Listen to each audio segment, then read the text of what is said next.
Hi everyone, it's past the middle of April now. I've had a decent stint without too much rain, so I'm going to go for it and plant all my potatoes in one it. I've worked it out, there'll be about 125 that I'm going to get in this bed, so it's a lot. So I've got Duke Yorks, Charlottes, Morris Pear, Sao Palmyra, and then I've got 3 rows of Orla at the end.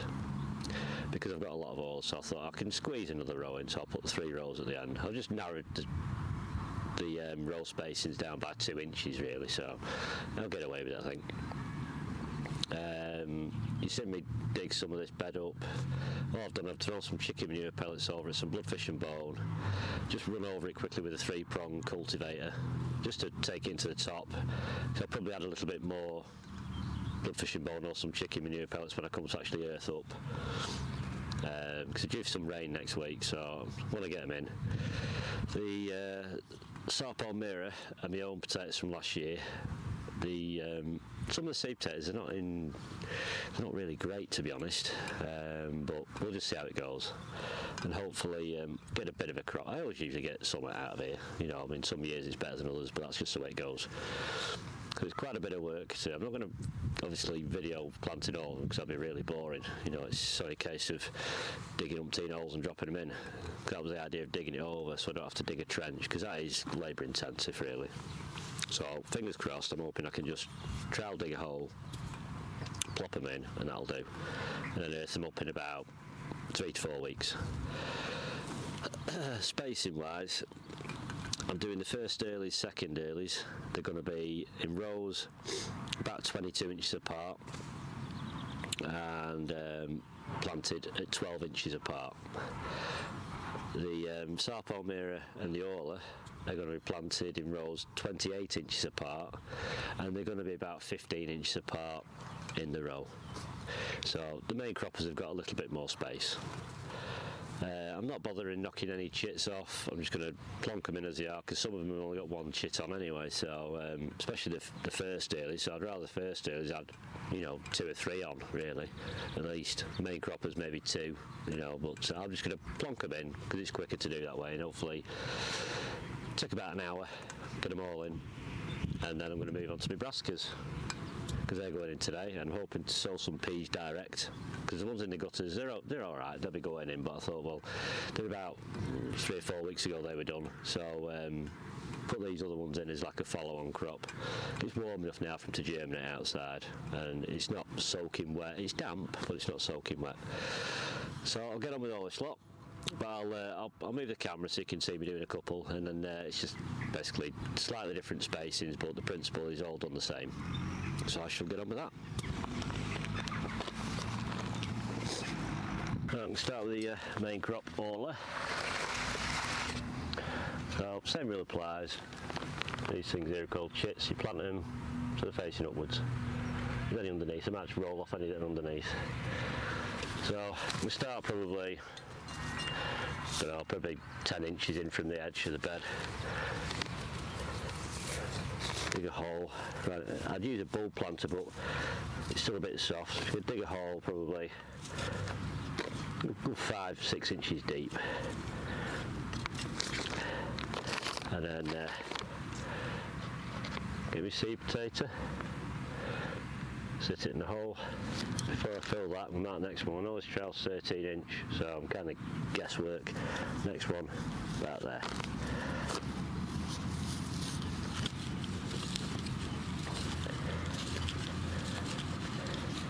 Because you can always leave all these holes open and then come round afterwards and just rake them back in. You could drop a bit of bloodfish and bone down the bottom if you wanted to.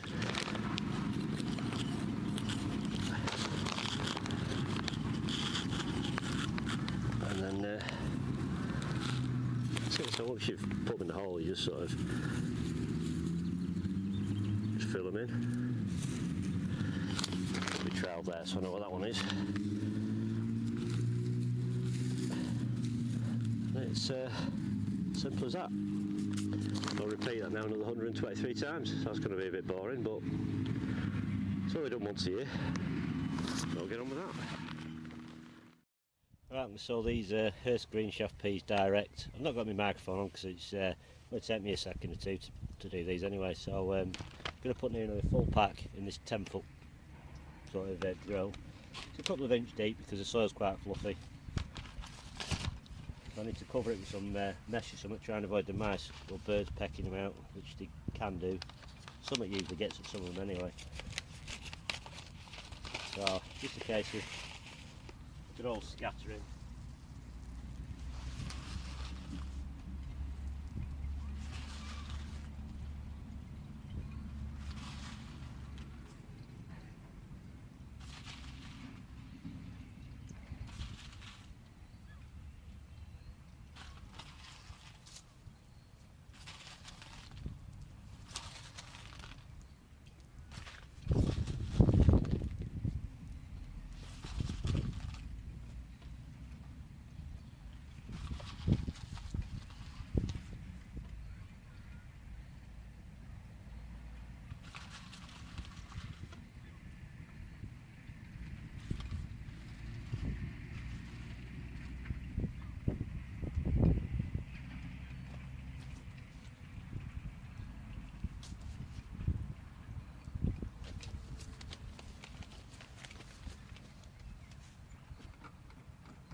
Cover them over.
Fingers crossed they'll come up and they'll be left alone. Right, I'll just show you briefly about this thing I do with drinking straws, because I suffer with a lot of problems on here with leather jackets. I've done it in previous years, so I came up with a bit of a solution. Well, I came across it quite a few years ago now, from an old chap on the old allotment site. I think it was the old allotment site, or it might have been somewhere else, I don't know. But so I've got here, this isn't a cauliflower because I'm going to be planting my collies in here next. This is just like a spring green. So you've got these first leaves, which were originally the seed leaves. I usually get rid of them. Just snip them off, because it's this area here that the leather jackets and cutworms tend to shear the plant off. So you'll come down, your plant will be laying on its side and the stalk will be sticking out, and you'll think, what's going on there? Well, it's leather jackets usually, which is the larvae of a crane fly, which is daddy longlegs. So all I do is get a drinking straw, just on a drinking straw, kind of roughly guesstimate what I need lengthwise. I want it to go slightly down into the compost as well, so I'll give it a little bit more. And then cut it off and I cut along, well, you can see this, cut along the length of the drinking straw, like that, so it opens out. It's a bit of a fiddly faff thing, but it beats losing everything, so this is going to be tricky to film. So open the drinking straw out, put it around the stem, slide it down, let it go around, and then slide it down into the compost so it goes around the stem. You can put, you know, like these, they're quite big, these, but there's obviously an open gap there, so unless if you've got big drinking straws, the other option is cut another piece off, cut the length again,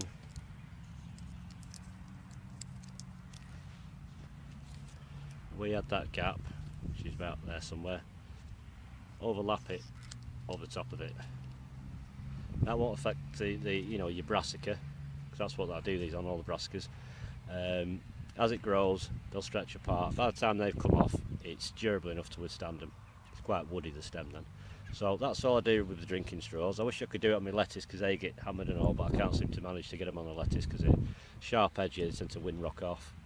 So I tend to plant these right down, leave them just a little bit poking up above the compost, or even it's just here where they tend to take it. So it's good to do it at like your pricking out stage. It's a bit easier, but I like to leave it a little bit longer so I can get rid of the seed leaves. So that's all I do with the drinking straws. So I'm going to get on with the cauliflower, and we'll go from there. Right, apologies for this hoop that's in the way, but I can't really dismantle it at this stage. It's already constructed, so you'll have to just persevere with that. I'm not going to show you planting them all because I'm going to do them all the same way. I'll put the camera on again when I do my other brassicas, which is going to be over at the other bed. Doing them slightly different this year. I'm not doing as many. Where I usually put an extra row in the other raised beds, but I'm just going to put 3 rows in this year because I'm growing spring greens for torts at home. I can get enough there.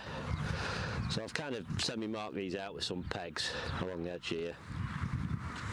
They're going to be about 18 inches apart that way and about 18 inches apart that way, so they're getting a little bit more room, and I've only got 14, so I'm going to stagger the last and just plant 2 at the end there, so you can get away with a little bit less spacing because they're on the diagonal. These are varieties Clapton. Make sure I get the right ones because I've got some Calabrese or broccoli in there as well.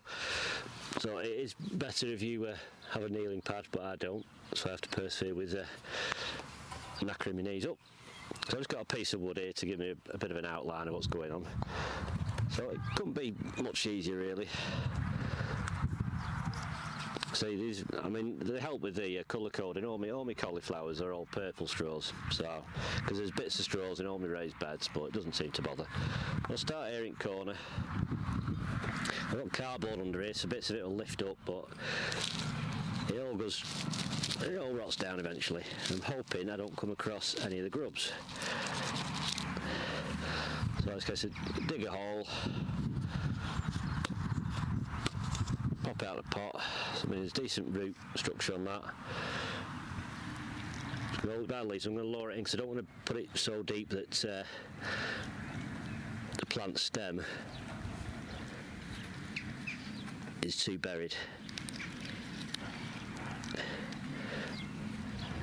Because you can firm them in a bit more when they've grown a little bit. And hopefully, you know, you might get the odd one that might get nipped off if they decide to come up, crawl along the top, and have a do at the stem, which can happen, but usually they're not too bad. So that's the first one. So I'll do this row. The second one's here because I've got a little peg here. Trail down. Some of bits of cardboard. Leaves under here. Just make a little hole.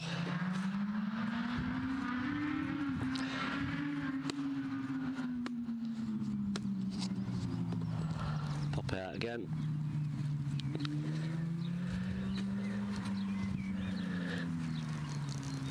So the only thing I can't seem to control is moles and everything keep digging up in my beds, which doesn't help because you get little air pockets What I might do when I planted these, I might just tread in between them just to firm the sides into it, and that'll probably help them.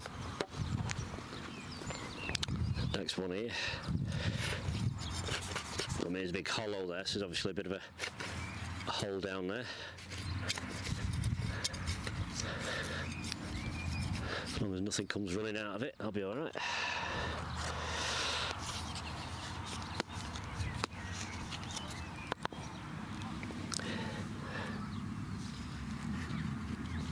I'll fill a bit more of that in.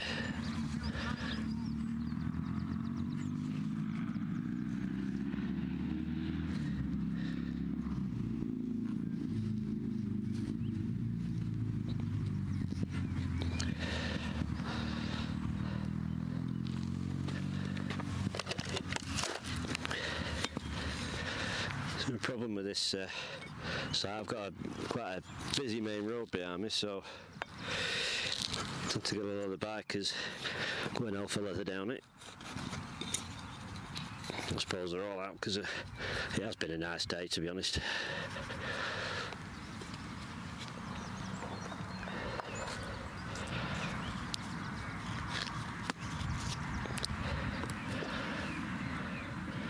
That one in there. So again, give it a bit of a firm down. So once they've grown a bit, you can hill up round them if you want as well, just to keep them upright.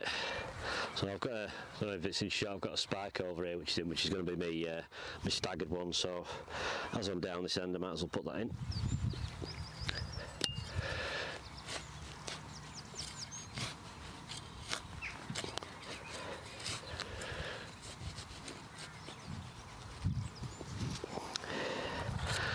Getting time to start sowing the frost tender stuff like cucumbers and climbing beans and things next week or so.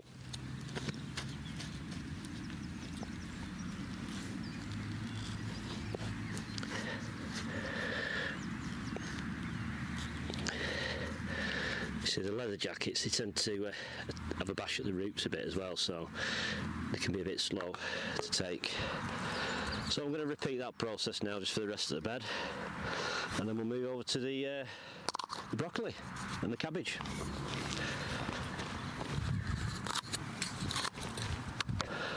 I'm going to plant the Calabrese now, the aquils, or broccoli. I like to grow it with my summer cabbage because they're ready around the same time, so I can harvest the cabbage and the broccoli and pick the side shoots so my cabbage is done, and then I can clear the bed then and decide what I'm going to put in after it. The cauliflower takes a little bit longer. So not much. This should still be ready by, I'll probably say beginning of July, maybe end of June. So they're pretty much at 15-inch spacings that way, and because I'm only putting 3 rows in this bed, they're going to be 18 inches apart in the row. So it'll give them a bit more room.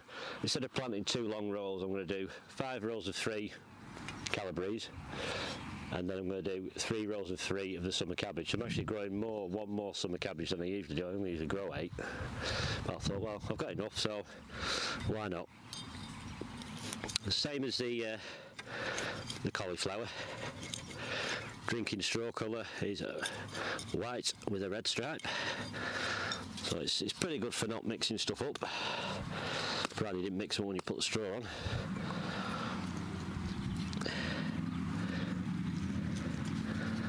So it's exactly the same.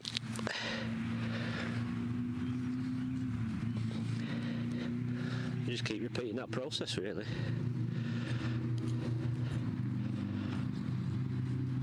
I must remember to bring my kneeling pad next time because it's a killer on the knees, kneeling on the edge of timber.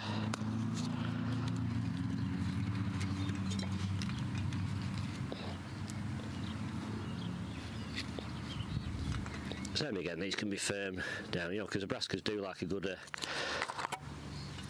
firm sitting to get the roots anchored into. But I say, once you get established and you're not really getting too much, once you've doubled in size, you can really firm them in a bit more if you want. They don't tend to be bothered too much by it.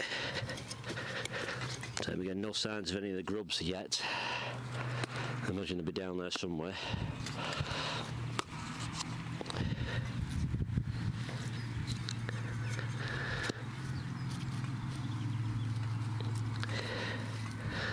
Still a few of the chafer grubs where I planted my peas earlier on. I don't think they'll cause me too much problem. Most of them look dead, to be honest. Try not to fall over while I do it. It's alright having a string, but it don't have to get in your way.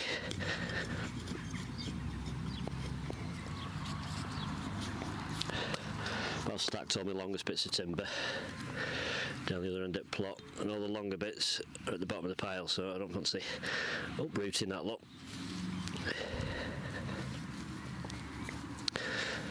I imagine the light's going to start going soon, so get all these in quick,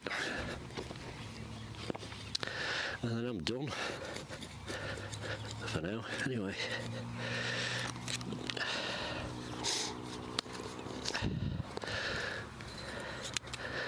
I have to rethink how I do my videos next year, because I might start doing more how-tos, but doing them in shorter videos,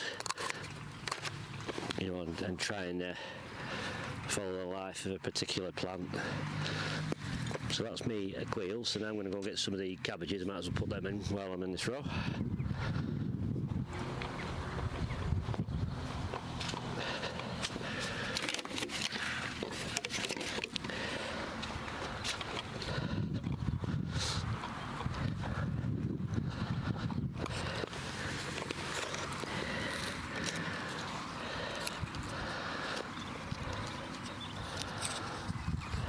The old cabbage is red on the drinking straw. Nice and easy to remember. They're probably, because the summer cabbage do get a bit squished near the end of the net when there's 4 in, so I'd probably be glad of a little bit extra room.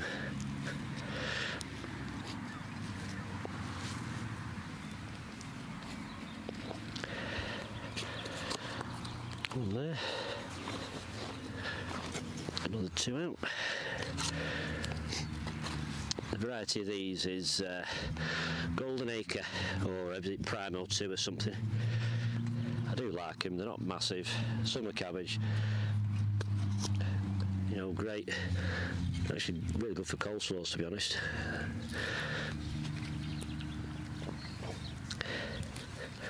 You know, they keep pretty well, they stand well.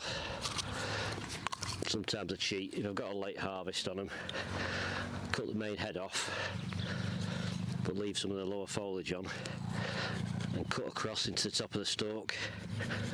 It tends to shoot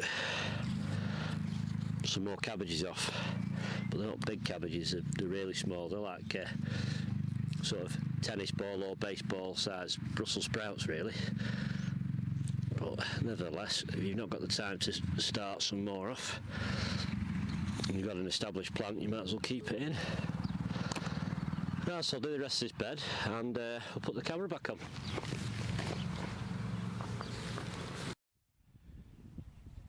Right, that's it, they're all in. All 125 potatoes. I decided to earth them up because it saves me a job later on down the line. Plus I thought, I usually hill them up as they're growing, so I thought, well, I'll hill them up now, and then I'll just hill them up later on.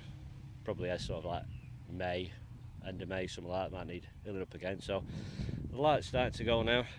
I've got everything I needed to get done today, but there's always stuff you want to get done that you don't get done. But all the desperate stuff is in for now. There's just lettuce to come up and peas in the gutters in the next couple of weeks. So there's all the Clapton cauliflower. There's 14 in there, covered with an old net that's a bit holy, but tidy up with bits of fishing line. There's 7 rows of spuds. So we've got the first row, which is Duke of York, then a row of Charlottes, then Maris Pier, Sao Palmyra, and 3 rows of Orla at the end there. Not much room to mount that end rope again, but I'm sure I can get in there with a little spade or something, or even a trowel if I have to flunk a bit more earth over it. Or if need be, I'll just pile some compost or leaves or straw on it or something. And this is all netted up now. All the broccoli. So there's 15 of them. And there's 9 of the Primo 2 at the back, which is a summer cabbage. all the onions are alive, just about. I've managed to give everything a bit of water, but I've run out of water now. So everything is at the mercy of Mother Nature now, until the rains come down, which no doubt will be not too long. So I have nothing in that bed yet, and I still have an area in that bed at that end where I did some spring onions, and there's some broccoli seeds. I'll leave them covered for now until the rains come, because they'll be alright for another 5-6 days before they even sprout, to be honest, because it's still a bit cooler at night, but it's not cold. So that's it for this video. I've got to lug a load of stuff back over to the plot, or the van should I say. So that's it for this video. So the next one will be sowing some seeds and probably look around the back garden, show you what's going on there. So thanks for watching, take care, I'll see you next time, bye.